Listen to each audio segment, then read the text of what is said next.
So Jim, you played here? No, we were just joining the dots because, like, this has been going 55 years, of course. Yeah. Having said that, I think it was just limited to the country schools. It was. And so there, went to Waipukurau School, Yes, so then it evolved from yeah, there. that's right. Yeah, but great to see the numbers here, the people behind it, the community. It's just outstanding, isn't it?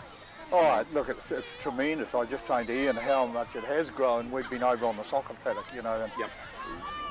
From those, like you say, those handful of country teams. Yep. To grow to this. I just love a school with space. Yes. Because again, Waipukurau School, it's getting very compacted in there, but That's concrete right. jungle-ish, and Central Bay is only going to get bigger and bigger in there, so it's going to be less room. Yeah. Whereas these places here, I think they've I got a don't- real opportunity, haven't I they? don't think this could grow much more than what it is, though. No, that's the downside, isn't it? But mind you, it takes in just about all the local Central Hawke's Bay schools now. Even Kerala are here today, I understand. So I'm talking with Tim, Coach Ewen, and Tim does the local radio show, as most of you will probably know. Where are we with the All Blacks? What's going to happen on Saturday? That's a really good question. Well, playing for the first time in a new stadium we haven't been to, it was called Culprits, I think it was. It's Now amazing. it's M-Bowl. I've got the name totally mismothered there. Yeah, but if we're going to win a game, it's going to be the first one.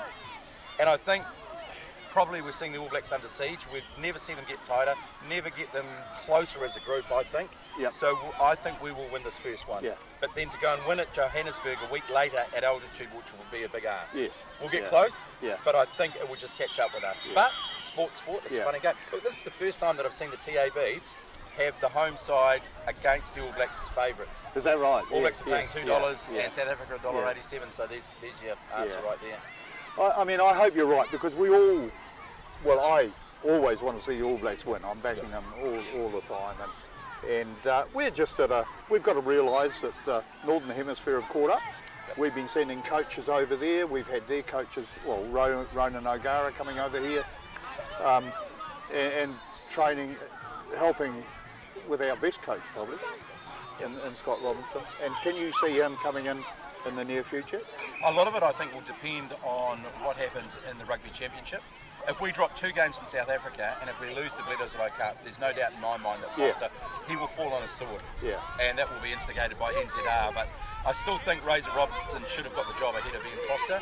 Yes, we like continuity when it comes to coaching, but I think players need to hear a new voice. Yeah. And yes, he has done wonderful things with the Crusaders, but he's got that special spark, that little bit of difference that I think perhaps maybe Ian Foster and some of the people that he had around him initially, like John Plumtree and Brad Moore, didn't have.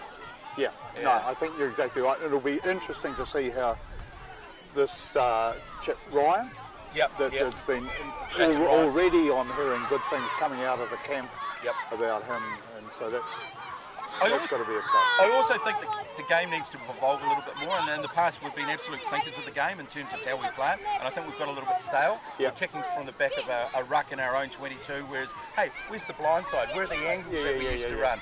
Also, first face ball in the opposition half, I think we should be spreading it wide and a little bit deeper, whereas the back line is just shoving it across, running out of ideas, and then they put a kick out. Yep. So I think we can go better.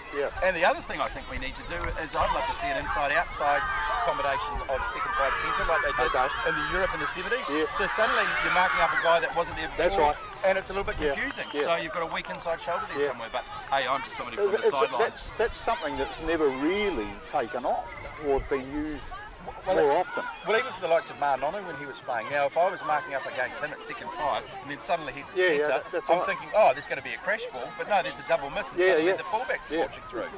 Just gives you so many more options. But you know what, Dennis? It's so easy from the sideline. So easy. Hey, Coach, thanks so much. Thanks for the chat. Yeah, bloody good. Go well. Appreciate that.